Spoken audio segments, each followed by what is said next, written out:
Okay, so I think we can get started. So this lecture, what I'm going to do is we are going to review a little bit and finish the rest of the non-parametric methods part, and then we are going to move on to regression.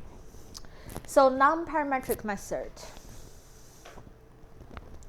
We have talked until last lecture that everything is about parametric. And in statistics, when we see non-parametric versus parametric, the biggest difference is when for the data that coming from a population or two populations, parametric method always assume that the data follows a certain distribution. Either it's normal or binomial or Poisson. For non-parametric, it essentially means that you do not have to make assumption about the data that, what distribution the data follows from the population. So in other words, for non-parametric methods, it's pretty much distribution free, which basically means that those types of methods can be applied to the data no matter what distribution they come from.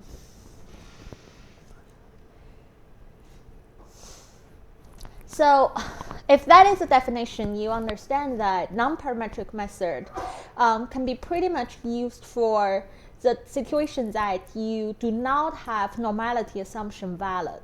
So if you cannot validly assume normality, then it's a good place to start thinking about non-parametric method. And in other words, it also can help you to use in the scenario or situations where sample size is quite small. For example, if the sample size is quite small, even if you are doing inference on mean of the population or two populations, you probably cannot use central limit theorem anymore. So in that scenario, non-parametric method comes handy. And in other words, even if you know that the data follows a certain distribution, if you find that the data have presence of outliers, or it has very strong violation from normality, in that situation, you can also consider using a non-parametric method. And when we talk about non-parametric method, there are two types of method that most likely a non-parametric method would fall under. The first one is called permutation test, which you essentially permute the order of the data, and then you come up with a reference distribution, because you do that a lot of times. And the second type of method is called rank-based method. So that is essentially doing statistics on rank. And then we introduced what is rank.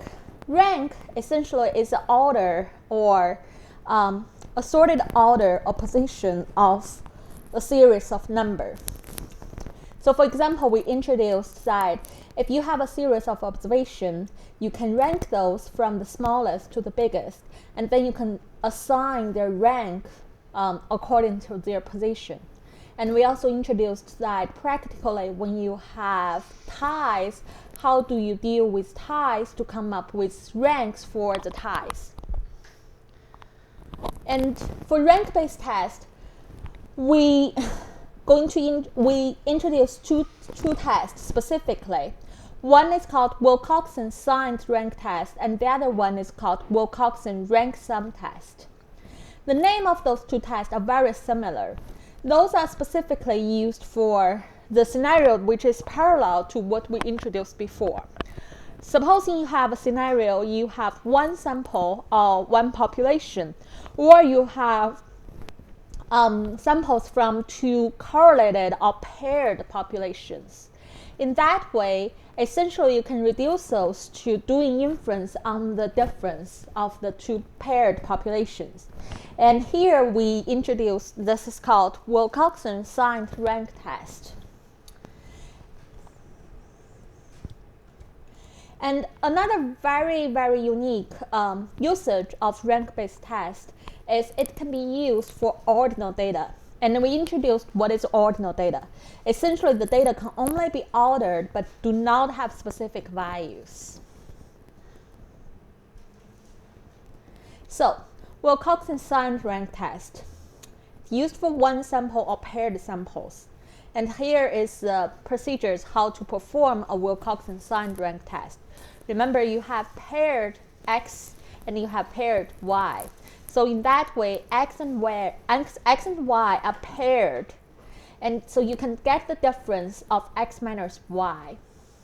And then the difference, you can get, the next step is you can get the absolute value of the difference, which ignores the actual sign of the difference. And then you can get the rank based on the absolute value of the difference.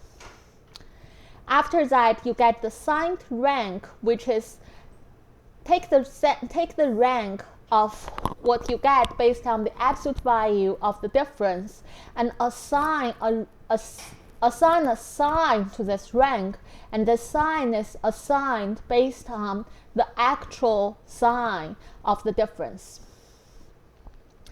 And so you have a signed rank here, and then the next step or the last step is take the summation of the positive ranks and then take the summation of the negative ranks. For doing actual statistic, you only need one of those two. And the test statistic is a summed signed rank, either positive or negative. And then you compare that to a reference distribution, and then you get the p-value. So here's the reference distribution you can get from your textbook, or you can get from any textbook that gives you the Wilcoxon Signed Rank Test statistic. Most typically, you would use a statistical software to give you that.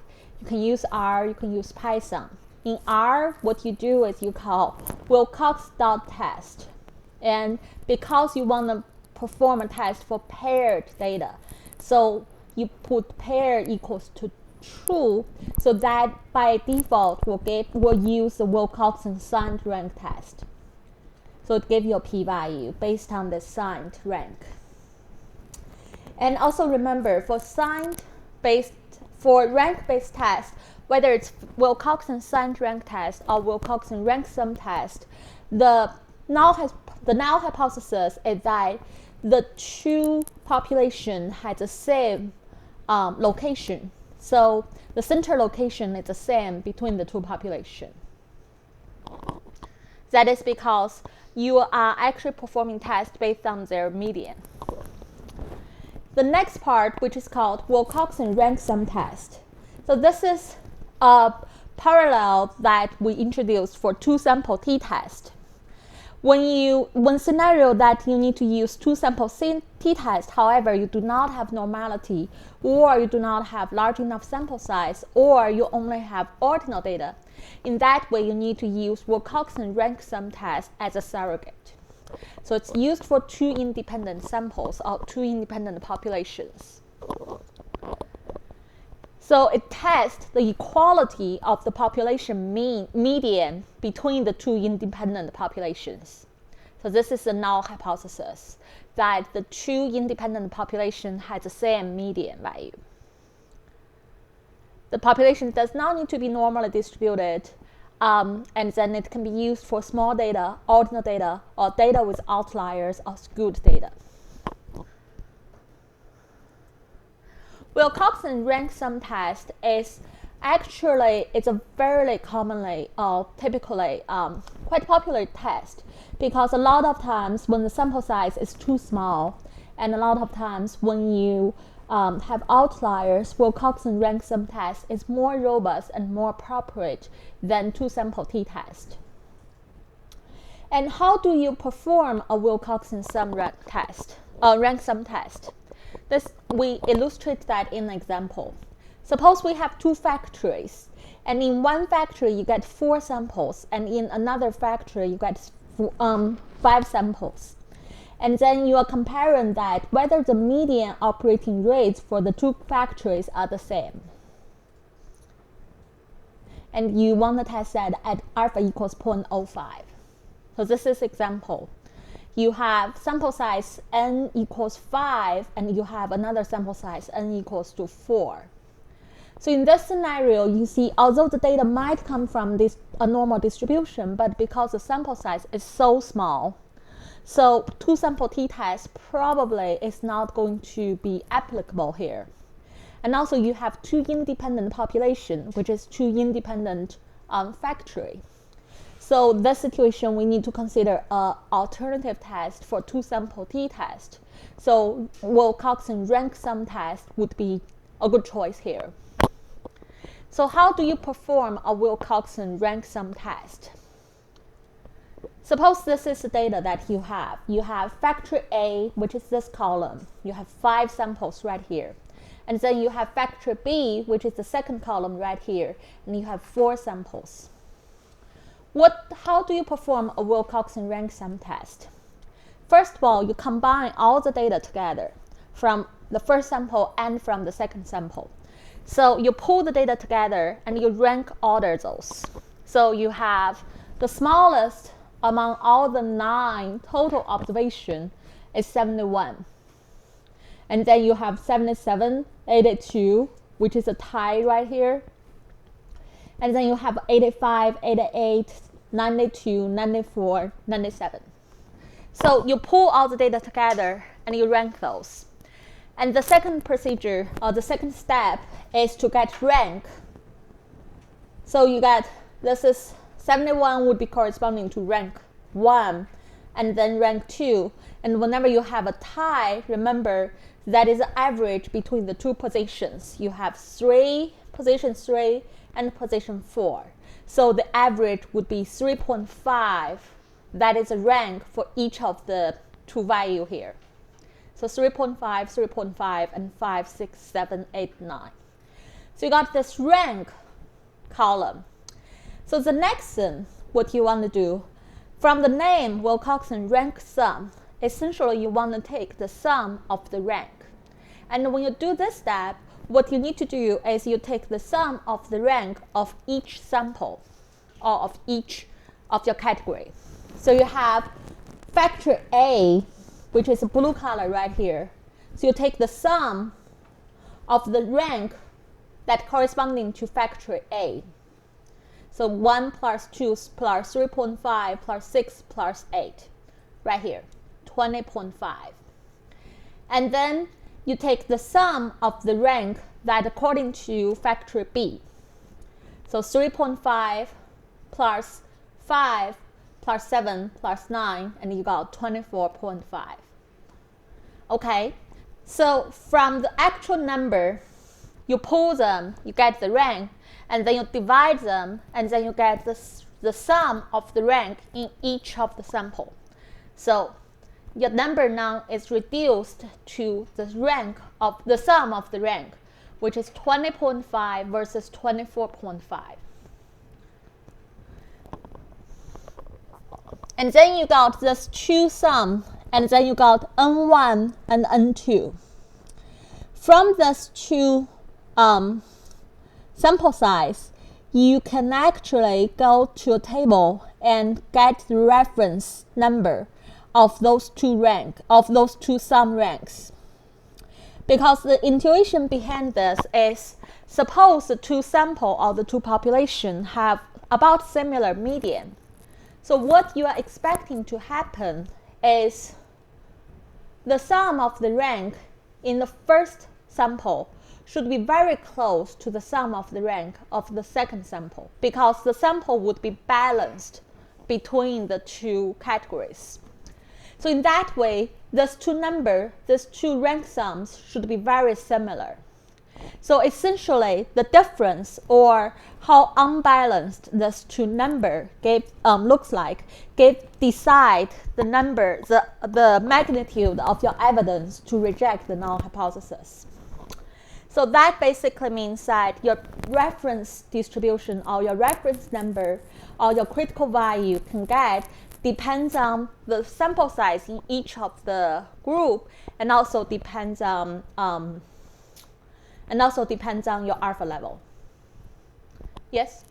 So in this particular case, why aren't we using a t-test, especially since the data were pretty close together? T-test, typically you can only use that with large sample size.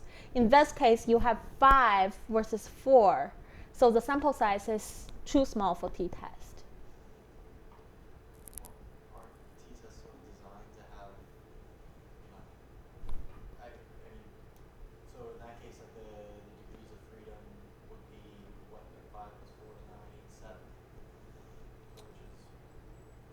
You can still calculate the degrees freedom, but t-test doesn't apply to when you have so small sample size. Yes? The smallest sample size would use a t-test? That's a good question. I can't really see that theoretically there's a number behind that. But typically, I mean, if you have like less than 10 samples from each population, then t-test is definitely doesn't apply. And then, you know, like 20 or 30, that would be borderline. So I guess most of the data that we've been seeing in papers that only have like biological replicates of 3 or more should really be using the rank sum test. Yeah, I'm glad you asked that because we actually submitted a paper and not we, like a collaborator of mine submitted a paper to Science Signaling. So it's a good reference, it's a good journal, and before he submitted, he probably didn't read the instructions very carefully. And he got reviews back saying like the science is pretty good, but most of his cell line replicates is 3. And he used 2 sample t-tests to compare the control versus the vehicle. And they basically said like all your statistic is messed up because you are not supposed to use t-test in this scenario.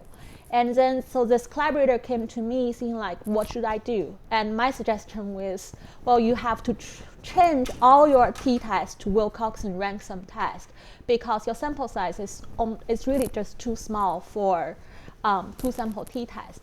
And this is written very clearly in the journal instructions that when you have small sample size, do not use t-test.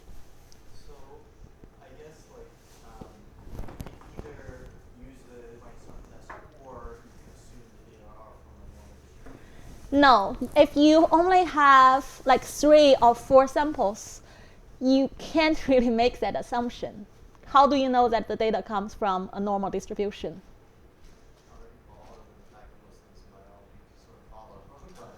Yeah.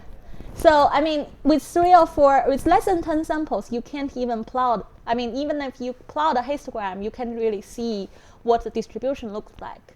So, make an assumption of any distribution, whether it's normal or non-normal, it's really too arbitrary from a small sample size.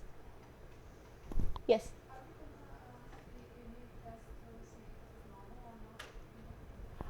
There is that kind of test. We're going to learn a little bit on the next lecture, which is the regression part. Typically, this is inspected by visual inspection. It's called QQ plot, like a QQ plot that you can compare like your sample to a normal distribution, and you can see how deviant that the sample is from expected plot under the normal distribution, and you can from that you can get a clue that whether it's normal or not. But it's not a formal test; it's really a visual inspection. Yeah, but that doesn't apply to when you have very small sample size. When you have, let's say, 3 groups or more than 2, like for ANOVA, and you have small sample sizes, can you not use ANOVA and use the non-parametric? It's a good question. So that test, yes, the answer is yes. You are not supposed to use ANOVA, and you are supposed to use an alternative test, non-parametric test for ANOVA. And that test is called cross-Wallis test. You probably have heard of that.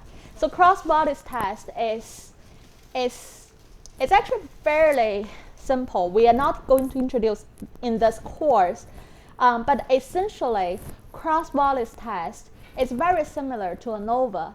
It's an ANOVA on the ranks. So essentially, if here you have a third group, what you do is the first step, you rank all the data together. You just pull the data together and you rank those.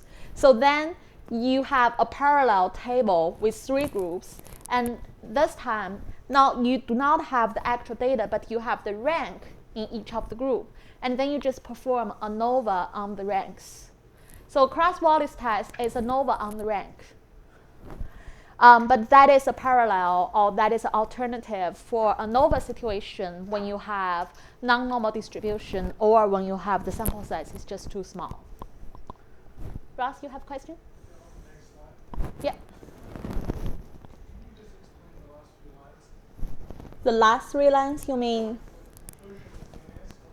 Yes? So essentially what we do is you get a critical value from the table 12 of your textbook, which is appendix table 12, and then you compare to either R1 or R2. Again, any of those numbers should give you the same value, the same p-value. And then if R1 is too big or R2 is too small, then you get you get a critical region, and then you decide whether you reject or you fail to reject. And in this case, your conclusion is you fail to reject, so it's non-significant. And then most likely, again, you will not have a textbook handy when you're doing your actual research. So what you can do is you can actually fairly conveniently use statistical software. In this case, I present an example in R, but you can also use Python as well.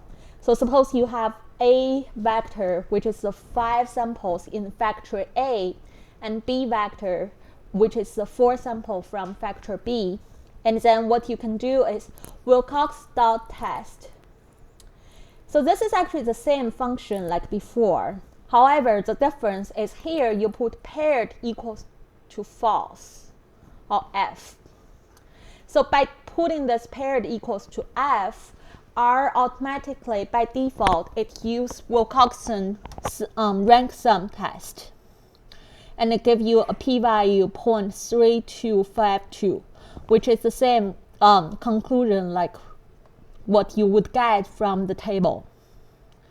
And then the alternative hypothesis is essentially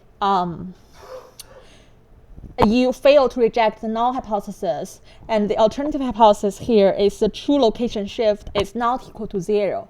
However, since you have such a big p-value, your conclusion would be the true population shift between these two factories is equal to 0. Essentially, there's no evidence to support that the rate between the two factories are different, or the rates between the two factories are the same. Okay, any questions? So essentially what we have introduced in this course, in this lecture, is 2 tests. Both of those are based on rank. One is called Wilcoxon Signed Rank Test.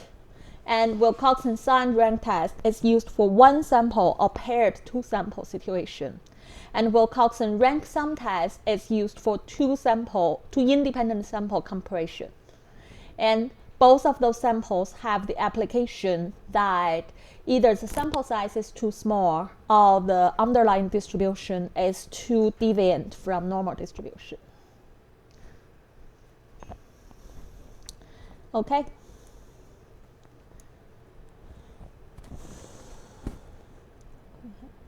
Okay, so that concludes what we want to introduce for non-parametric method. And now we want to shift the lecture to regression. And before I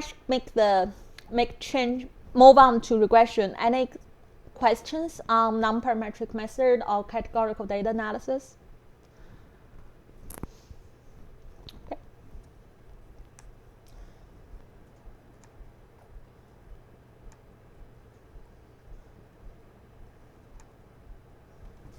Okay, so the rest of today's lecture and next lecture, we are going to introduce regression and correlation methods.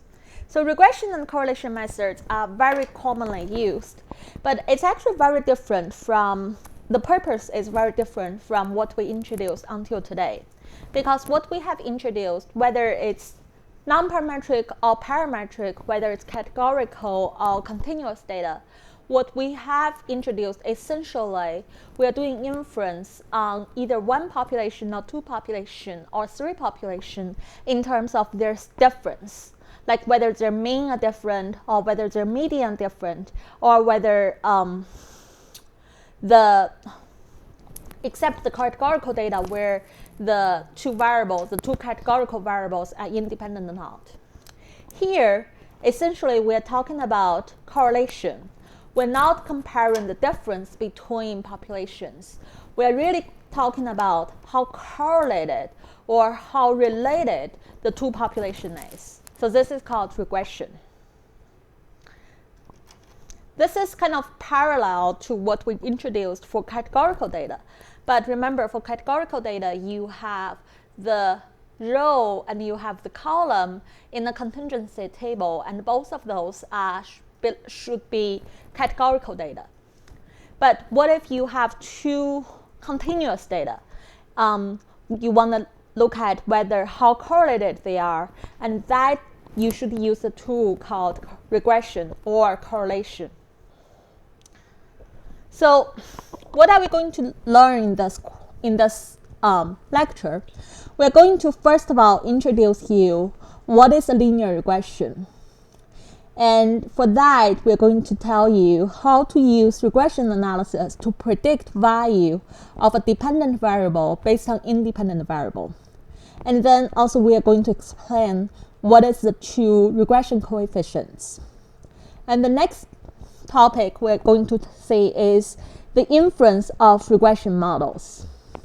And the last one, which is last but not least, is how do you assess the assumptions of linear regression models? Because like any statistical model, linear regression has a series of assumptions.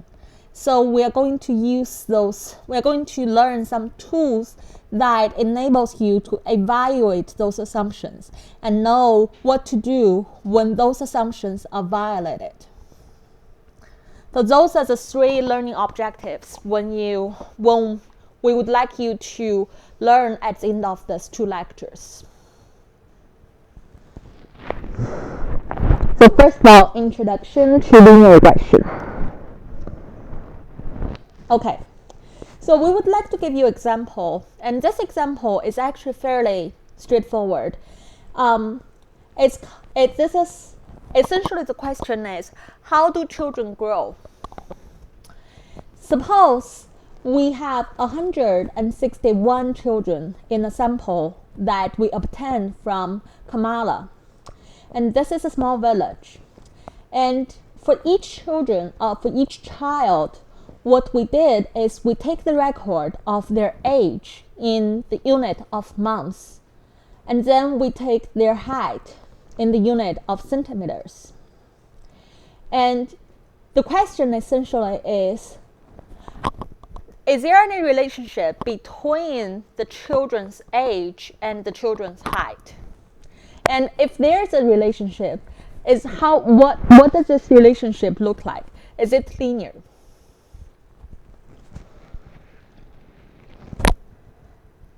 So before we get on that to exact example, we would like to show you some examples of what do we mean by linear relationship. So suppose we have x and y. What you can do is called a scatter plot, which is a very popular tool, or fairly used tool in statistics. Is you just plot for each of the observation or for each of the child, you plot the x-axis versus the y-axis. So this would be age, and this would be their height.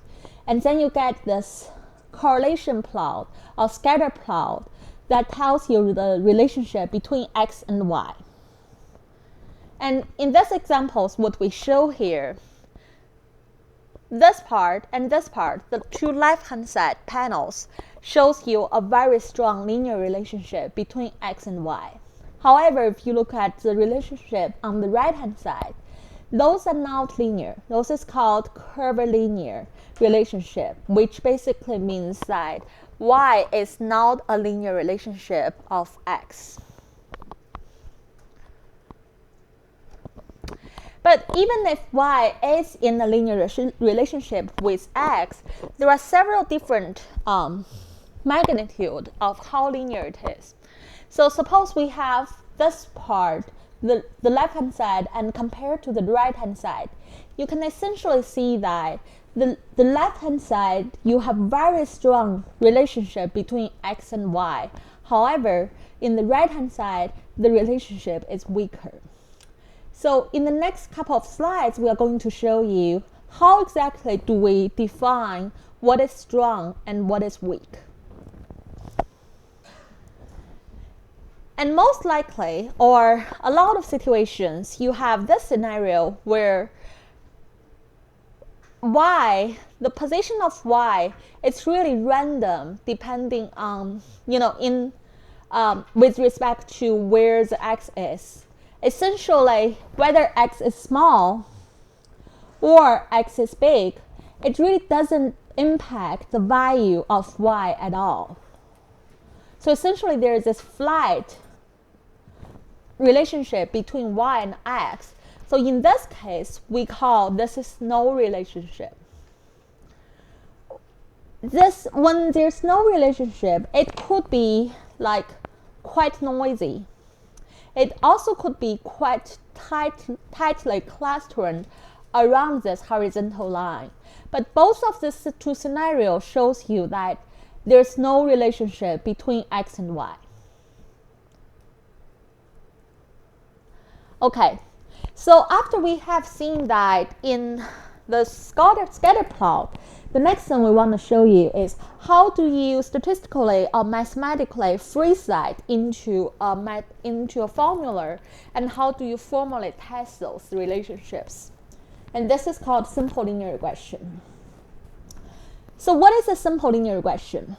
A simple linear regression model is a summary of the relationship between a dependent variable, which is y, and an independent variable. So sometimes we give it different names. Y, which is the dependent variable, that means the value of y depends on the value of x. Sometimes we also call y response variable. And for x, we call it independent variable, which basically means the value of x decides the value of y. Or sometimes we call it a covariate variable. And then there's one key concept for doing regression is that y is assumed to be a random variable. However, x, although it's also a random variable, when we do regression, we always predict y conditional on x. So in that way, you can sort of understand as x is pretty much fixed in your regression relationship. And when x is fixed, you predict y, or you get a y, which is a random variable, conditional on x equals to those fixed value of your observations. So this is a key concept. Essentially, what we're interested is to know the behavior of y, given that we know the random variable x equals to the small observation small x. So here we give you an example of an actual scatter plot. So you see this is x and this is y. And those are your observations, and you fit a regression line. So what is the mathematical formula to represent this regression line? It essentially is the expectation of y given x equals small x.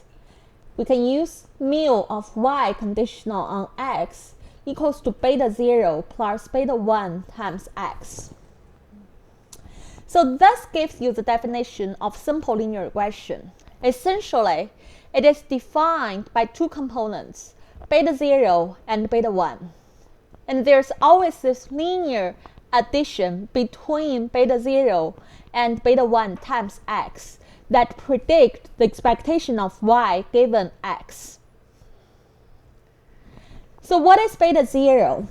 From this line, from this definition, you can see that beta 0 is the expectation of y given x equals to 0. So this is called intercept. So when x on this x-axis equals to 0, what is the expected y value on this strict line? That is beta 0. And then what is beta 1? Beta 1 is essentially the slope of the strict line. Or you can see it's the increase that associated, or the change that associated with expected y, given 1 unit increase or change of x. Because beta 1 is a slope, so essentially, if beta 1 is positive, that means when x increase, y also increase. There's a positive relationship, linear relationship between y and x. On the other hand, if beta 1 is less than 0, it means when x increase, y, or its expected y, decrease. So here we give you a full linear regression model. We said previously, expected y equals to conditional x equals beta 0 plus beta 1 times x plus, that's a linear expectation part. So the full part, or the full model, what you do is you take the beta 0 plus beta 1 x, you give it a random error component. So that is the total y value. So essentially, for each observation y, it equals to beta 0 plus beta 1 times x plus a epsilon term. And y is a dependent variable. Beta 0 is a population y-intercept, like we introduced from the previous slide. And then beta 1 is a slope. And then x is an independent variable. Epsilon would be the random error term. And typically, we assume epsilon, in a linear regression, we assume epsilon follows a normal distribution with mean 0 and standard error, or standard deviation sigma. So this is a full model of a simple linear regression. Y equals beta 0 plus beta 1 times x plus epsilon.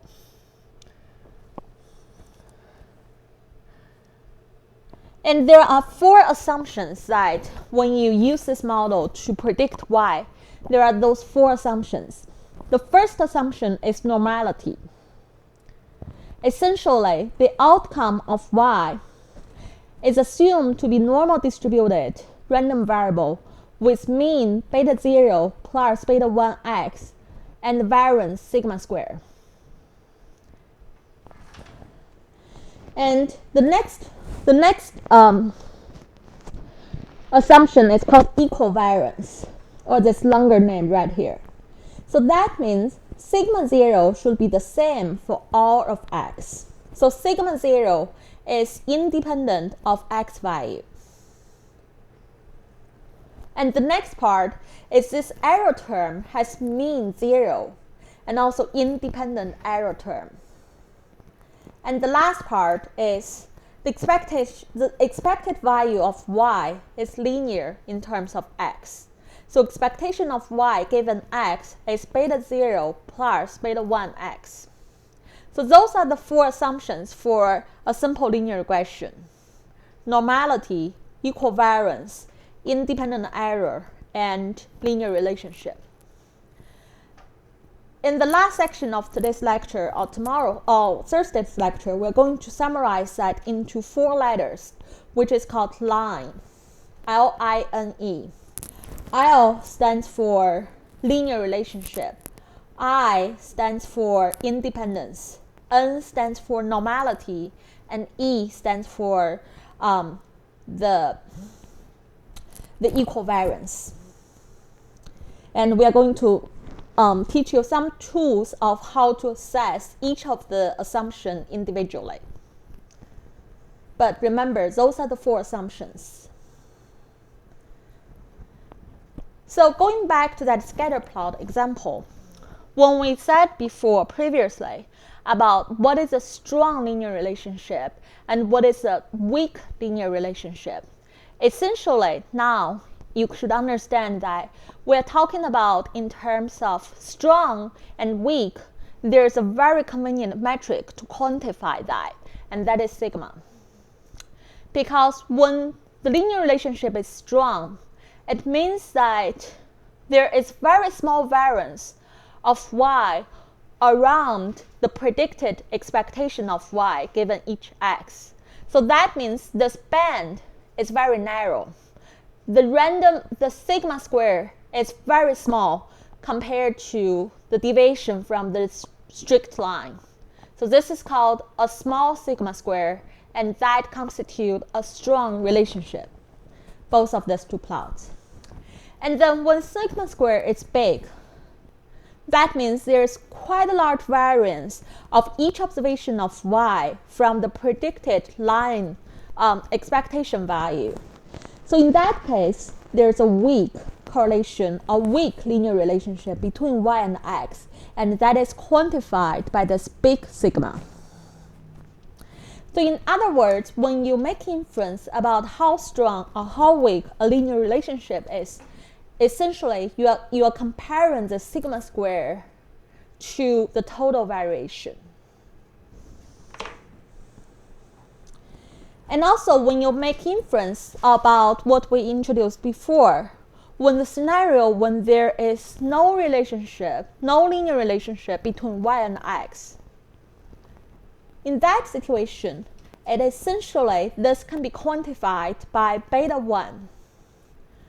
If beta 1 equals to 0, that means no matter how many units x change, y doesn't matter, or its expected value of y doesn't matter.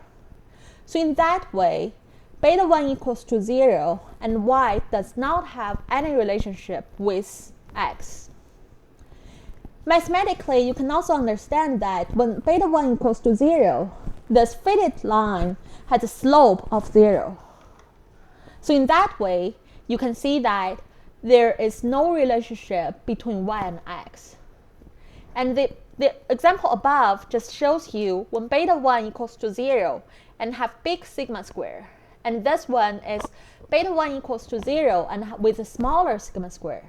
But in both scenarios, if beta 1 equals to 0, there is no linear relationship between y and x. Okay, so essentially by that way, you can consider that how do we do inference, how do we quantify the linear relationship between y and x? So that goes back to this scatter plot where you have this y right here on the y-axis, and then you have x right here on the x-axis. Suppose you have those blue dots at the observation of y given x equals to xi. And then suppose you have this red line here, which is a fitted line of beta 0 plus beta 1 times x. So in this plot, how do you visually inspect, or how do you find each of the specific value? Okay, suppose this is yi right here, and then this would be the corresponding xi. And then on the right line, there's red dots corresponding to xi, and on the line, so this red dot is beta 0 plus beta 1 times xi. And this is what we call the corresponding yi, or the corresponding expectation of y conditional on x equals xi. This is a predicted value of y for x equals to xi. So that is this red dots. And then the difference between the blue dots, which is the observed value, and the predicted value, the difference between those two values is called random error, which is in this formula, the epsilon I. So this is epsilon I. So now we said that this is xi, this is yi, and this is epsilon I, and this is the predicted value of yi given x equals to xi. And now in this plot, you can also see what is the value of beta 0 and what is value of beta 1. So beta 0 is the intercept. So that basically means when x equals to 0 right here, what is the value of the predicted y? That is beta 0, because now in this formula, when x equals to 0, this is 0, and the expected value or predicted value of y is beta 0. So right here, this is the intercept. And then what is the slope? A slope is beta 1. Essentially, if this distance from here to here is a unit difference, it's 1. So x increase from here by 1 unit to here. Then you take the difference between those two observations of x in terms of their expected y. So this would be the original expected y value, and this is the original expected, this is the expected value of y after x increase 1 unit. So if you compare this part to this part, which is parallel to this point, the difference between these 2 points is beta 1. So this distance is beta 1. That is the expected difference of y, of predicted y, given x increase 1 unit. So this is beta 1.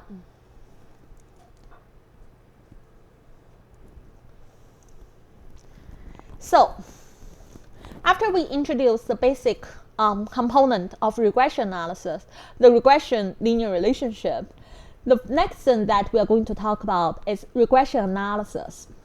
So what is regression analysis? First of all, it is used to describe the relationship between a dependent variable and independent variable. And second of all, it's used to make predictions of one or more independent variables.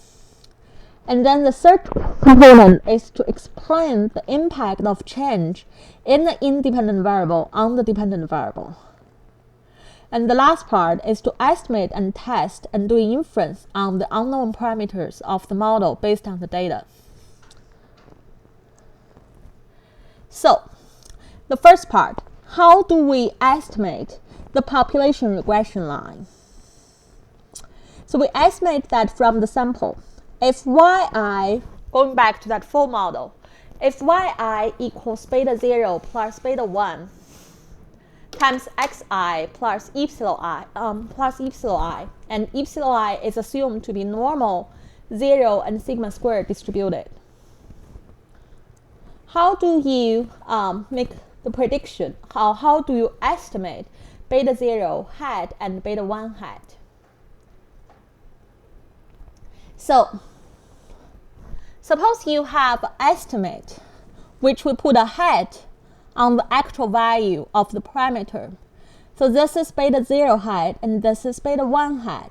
And then your predicted value or your estimated y value for observation xi is yi hat equals beta 0 hat plus beta 1 hat multiplied by xi.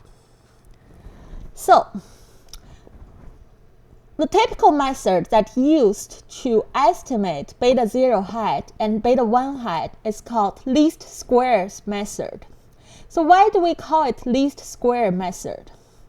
It essentially means that if you go back to the scatter plot, suppose you do not have this red line yet. Suppose you only have those blue dots as your observations, and you want to determine where you draw this red line, whether it's this way or this way or this way. So the best way or the most intuitive way is you would like to draw this line to be as close to your observations as possible. You would like to have this red line that's in the middle of all your observations, right? And to minimize the distance between your blue dots to this red line. So for example,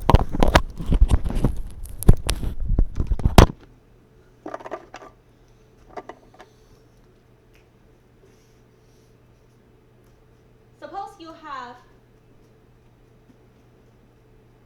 these are my observations. So when you draw this red line, you could have ideally, you would like to have this red line to be really balanced and as close as possible to each of the observations. So if you do like this way, for example, if you do like this way, clearly there are some points that is very far away from your line, from your red line here. And you could increase that a little bit to make this observation, to make this distance to be a little bit smaller. So essentially, you would want to minimize the summation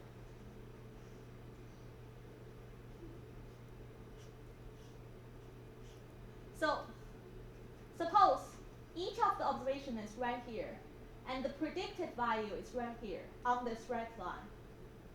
So this would be yi, and this would be yi hat, because this is estimated value.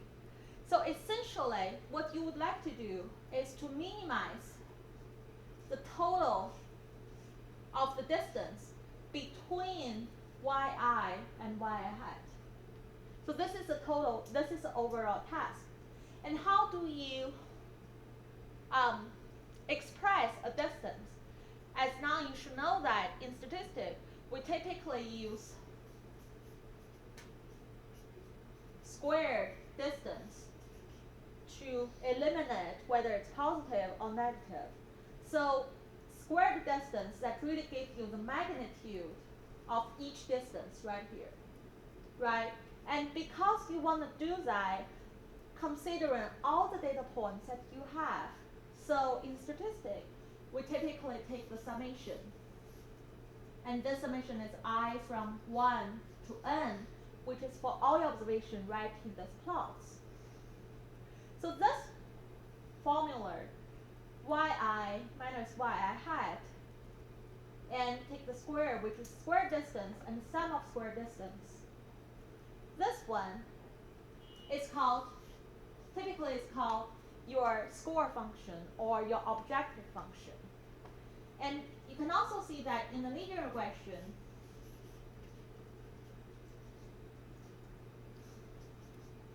what is yi hat? That is beta 0 hat plus beta 1 hat multiplied by xi. So essentially, this is your objective function. It's a summation of yi hat subtract this two value right here. So essentially, what you want to do is to minimize this objective function. So this is what we call least square method. Essentially, it means that you estimate a beta 0 hat and beta 1 hat, which equals to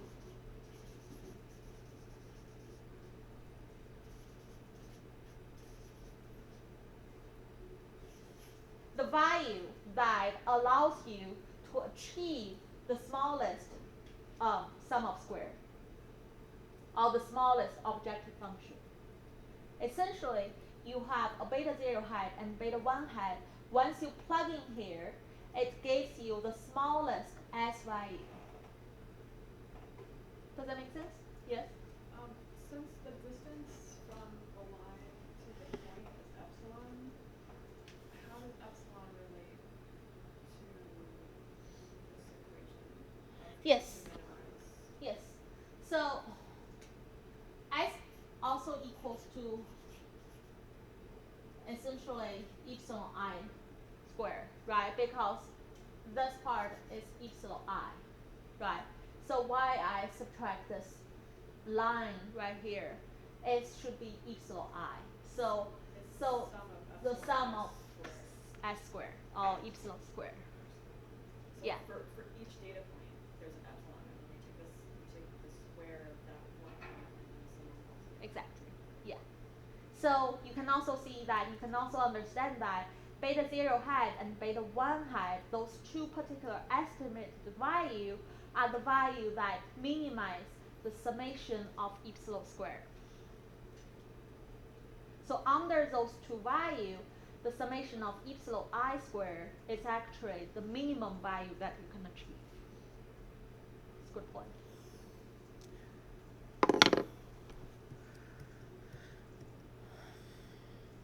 So this is essentially what I said.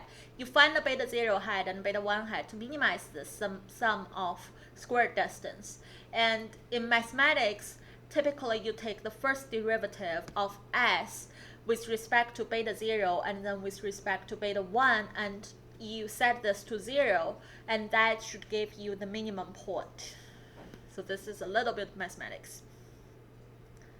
Okay, and after you do that, what is the estimate that you get?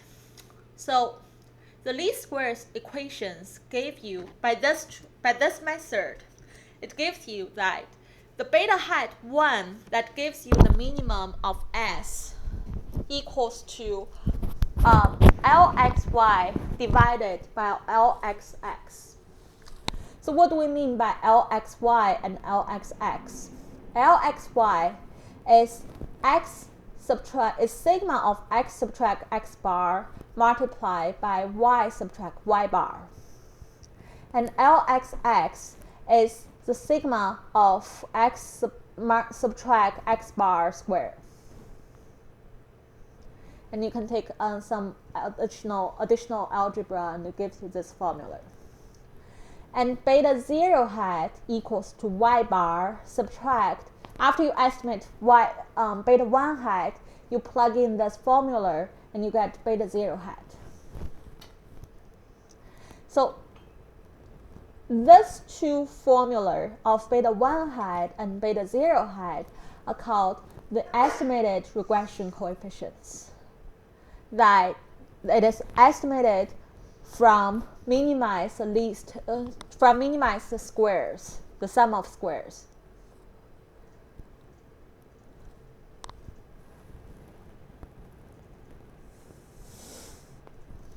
And you can also see that beta hat 0 is the estimated average of value of y when the value of x is 0. Beta hat 1 is the estimated change in the average value of y as a result of 1 unit change in x. So there are several components with respect to beta 1 hat. First of all, it is the estimated change in the average value of y. It is a change that is in the expected value or average value of y.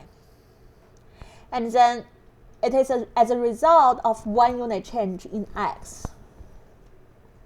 And then once you calculate beta 0 hat and beta 1 hat, you can get the predicted value of yi hat given xi is beta 0 hat plus beta 1 hat multiplied by xi, and that is a prediction of the true value yi for observation xi.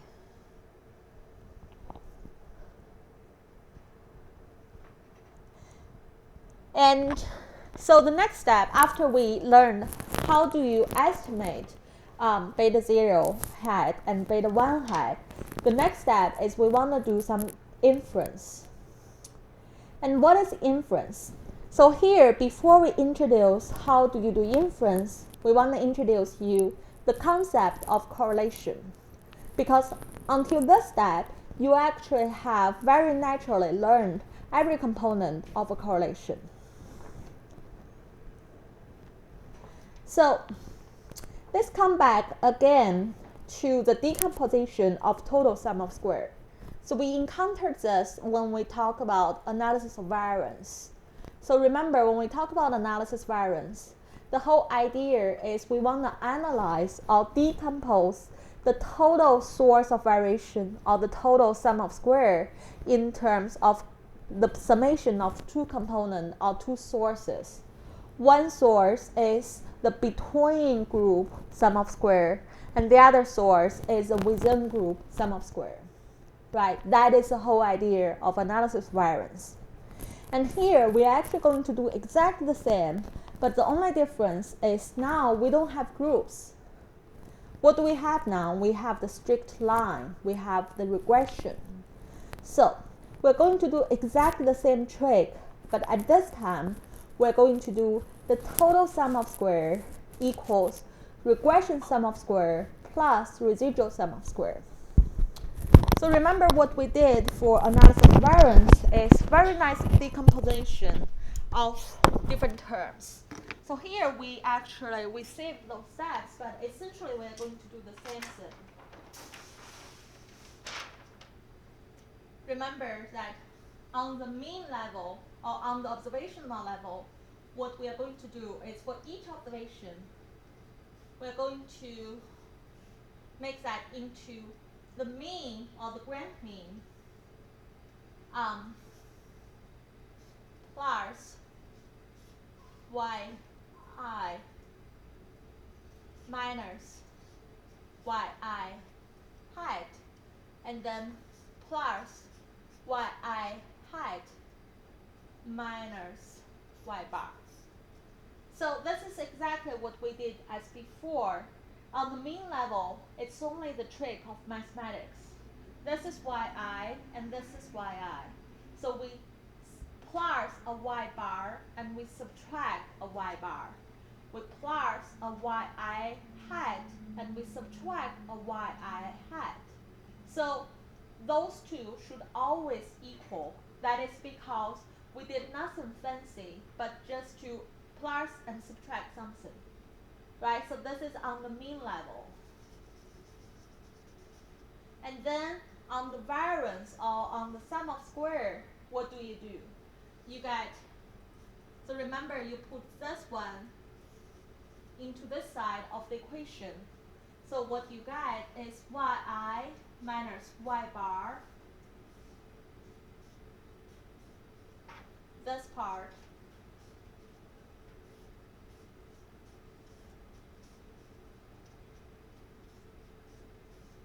you got this three component. So until this step, you still haven't done anything. You just put this term into the left-hand side of the equation, and you got this component, and this component. And what is the trick here is you can take the summation here in each of the term without worrying about the interproduct term of this part and this part. And that is because the interproduct always gives you a 0.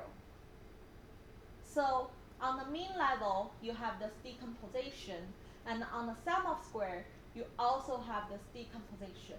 What does that tell you? So this is yi subtract y bar. So this part, you can see this is the total sum of square or the total variance, because at this step, you haven't introduced at all about this strict line.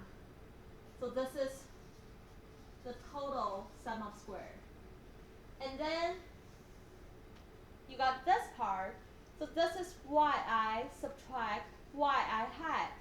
So this would be the residual sum of square. And then you got this part, which is yi hat subtract y bar, and that is the regression sum of square. So remember, on the scatter plot, what end up with is this is yi, and this is y, and this is x. Suppose this is y bar. You have observation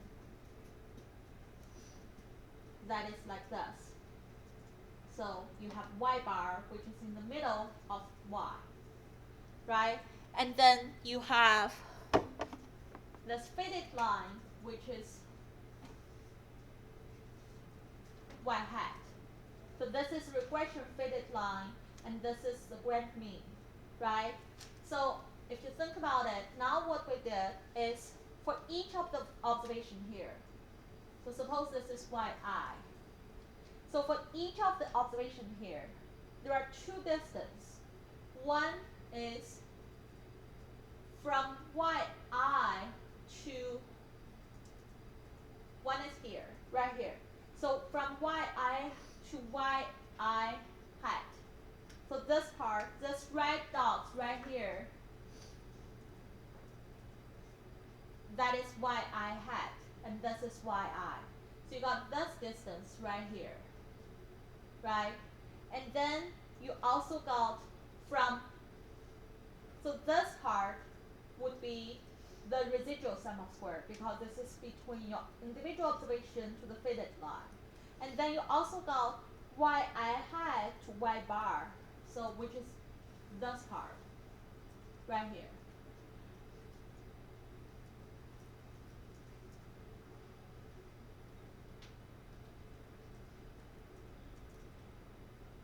So this would be the regression sum of square. Right. And then you also have this total sum of square, which is from your observation to the grand mean. And then you can take the summation right here. So this is the total sum of square, residual sum of square, and regression sum of square. So what this three parts should, this total part should be equal to the summation of these two sources. And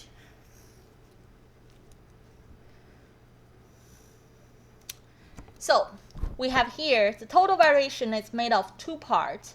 Total sum of square equals the regression sum of squares plus the residual sum of squares.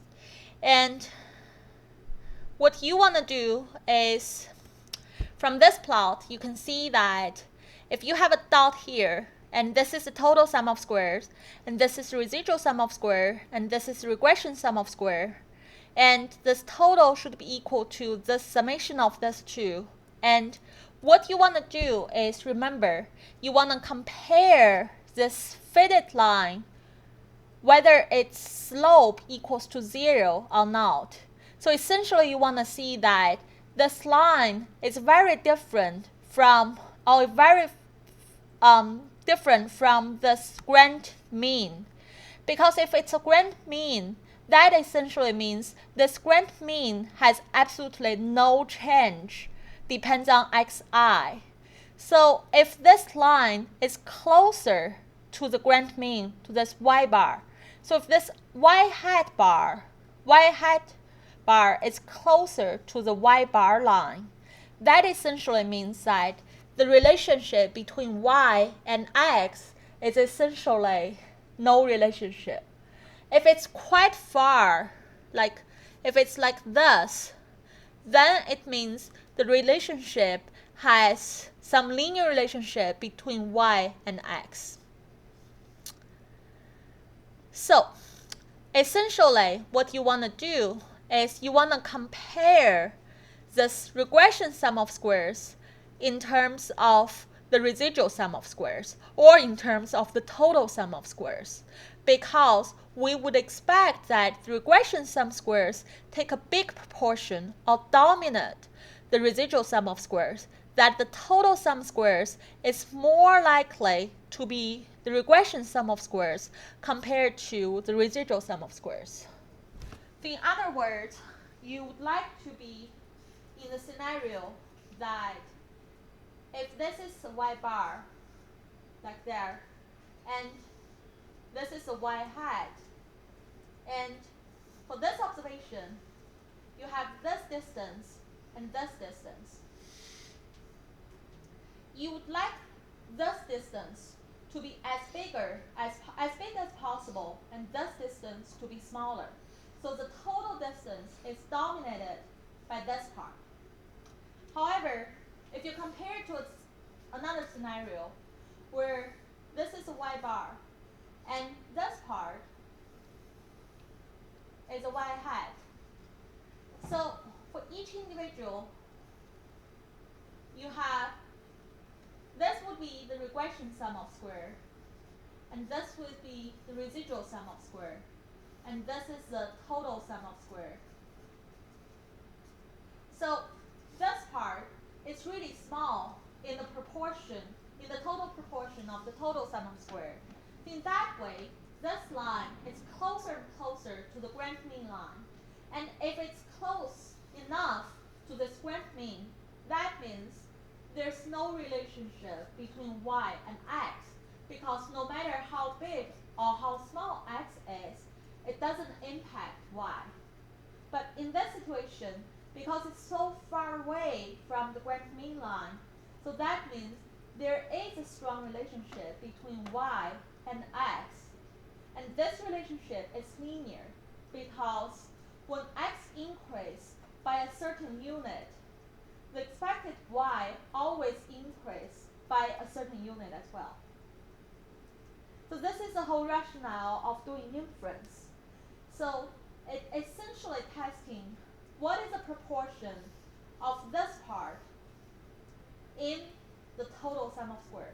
So what is the ratio between this part to the total sum of square? Okay, so this is really give you a metric or a measure that allows you to tell like how strong the linear relationship between the two variables is.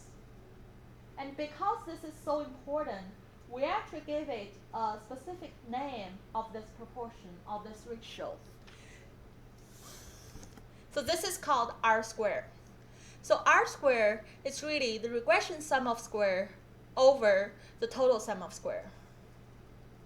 And you probably, I think most of you probably have heard about R squared in previously. And when you talk about R squared previously, I believe most of you were not familiar with what is the rationale behind R squared. And now you understand that the rationale behind R squared is actually coming from linear regression. So essentially, when you talk about correlation coefficient between two variables, previously you just know that that gives you a metric of how correlated the two variable is. Now I hope you understand that it's not only about how correlated it is, it's really about how linearly correlated it is, because all its orientation of this concept come from a linear regression concept. So R squared is a proportion of regression sum of squares in total sum of squares. And R squared, so remember this is always a square term right here. And R squared is always bounded between 0 and 1. And you can remember, you can also, now it's very clear to you why it's bounded. Because if R squared equals to 1, that means this residual sum of square completely disappear. Total sum square only equals to regression sum of square. In that way, you can make a perfect prediction from your straight line that there is just no residual at all. So in that case, this is called a perfect regression or perfect correlation. On the other extreme, if R squared equals to 0, that means there's absolutely no regression sum of square. Everything in the total sum of square is a residual sum of square. So in that way, there's no relationship between, or no linear relationship between x and y. So let me give you a couple examples.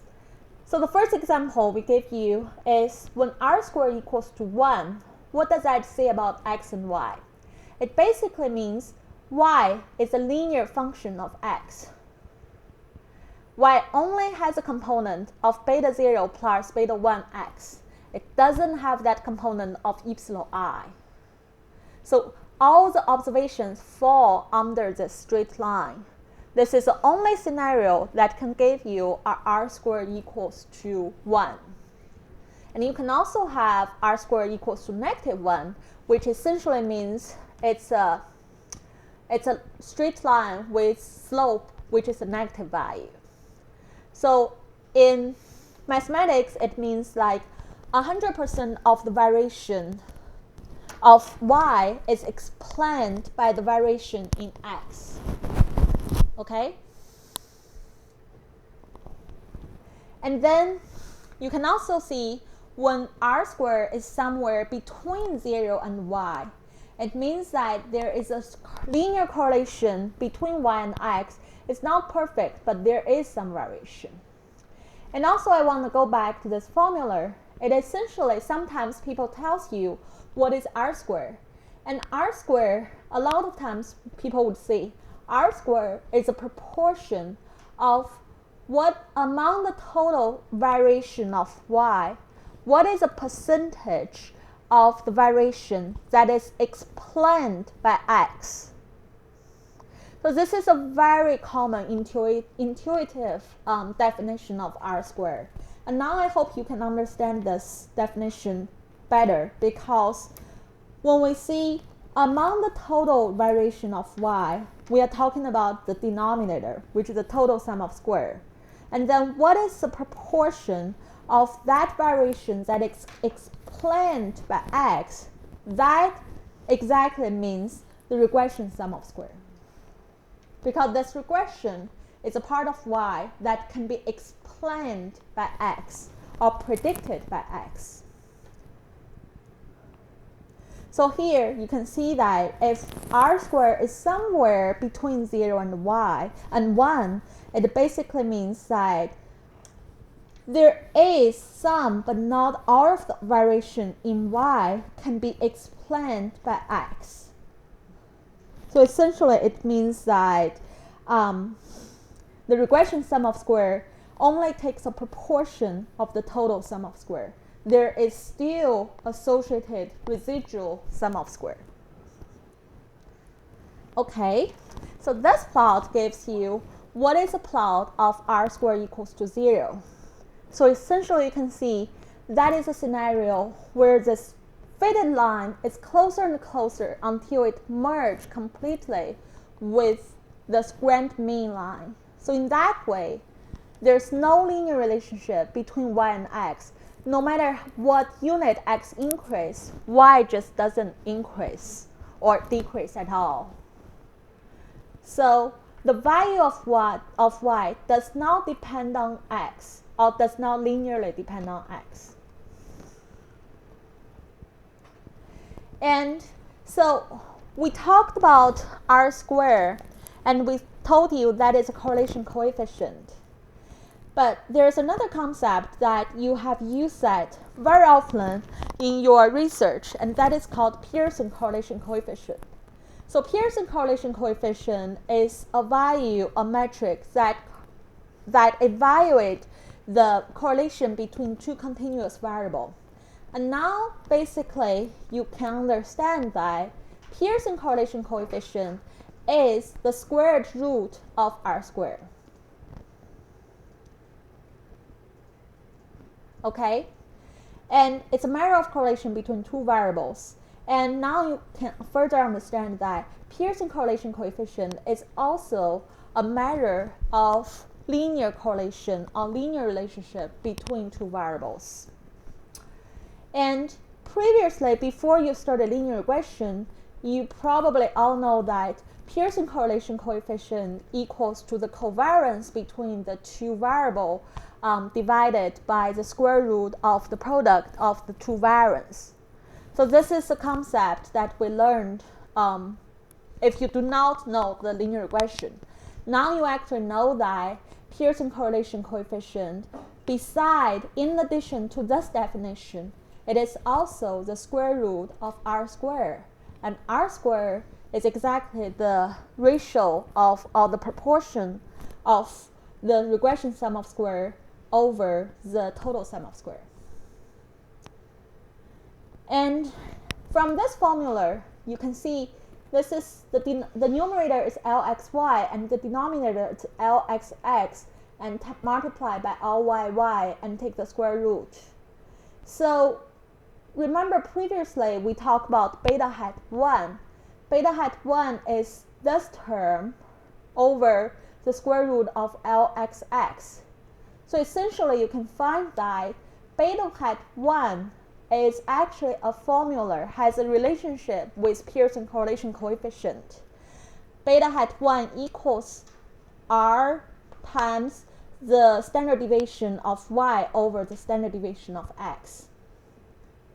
So essentially it means that if two variables has a 0 beta hat 1, which means the slope is completely 0, there's no relationship between y, linear relationship between y and x, by this formula, r should also equals to 0.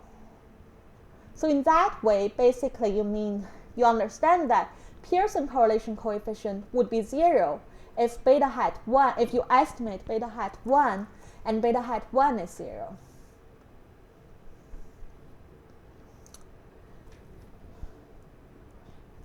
Yeah.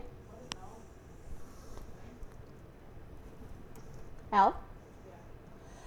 It's just a symbol that we stand for. Lx1 stands for the sigma of x minus x bar multiplied by y minus y bar.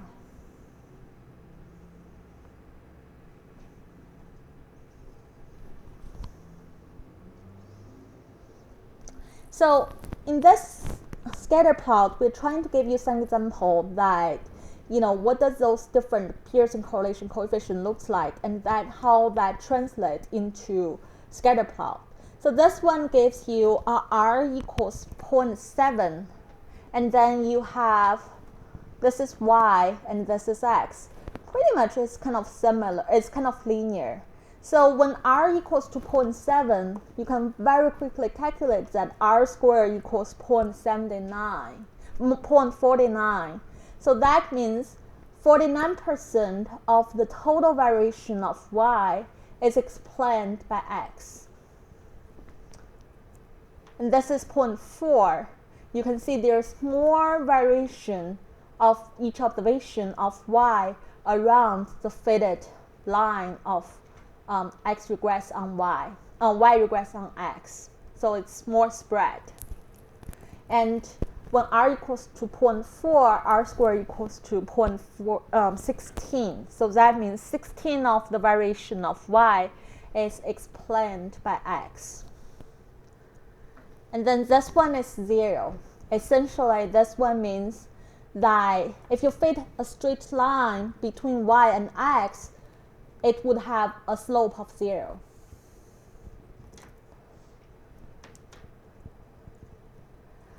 Okay. So let's see. I think we will just stop here, and then the next lecture we will continue from here about estimating sigma and then beta hat 1 and doing inference on beta hat 1. Okay, so let me just briefly introduce what we have talked today. What we have talked today for linear regression is we talked about what is a linear regression. Linear regression is really you're trying to regress or predict y based on specific value, based on the observed value of x. And linear regression takes this formula or this format that each observation of y, which is called dependent variable, is a summation of the predicted value or expected value beta 0 plus beta 1 times xi, and then plus the epsilon term. The epsilon term is a random error component. And we are assuming that the epsilon term is a normal distribution with mean 0 and standard deviation sigma. And there are 4 assumptions. The first one is linearity. The second one is independence of each observation. And the third one is normality. And the last one is equivariance. And then we talk about how do you quantify a strong or weak linear relationship. Now you should understand that it basically comes to decomposition of the total variation. And when you do the decomposition, you decompose the total sum of squares into the summation of regression sum of squares and residual sum of squares. And after that, you compare the proportion of regression sum of squares over the total sum of squares. If this proportion or if this ratio is big, then you have more evidence that there is a linear relationship. If this proportion or this ratio is small, then you have less evidence. It essentially means there's no linear relationship between x and y. and we gave a specific name for this proportion or this ratio, and that is called correlation coefficient. And in addition, we talked that Pearson correlation coefficient is exactly the square root of that R square or of that ratio. And last but not least, we talked about how do you estimate the beta hat 1 and beta hat 0.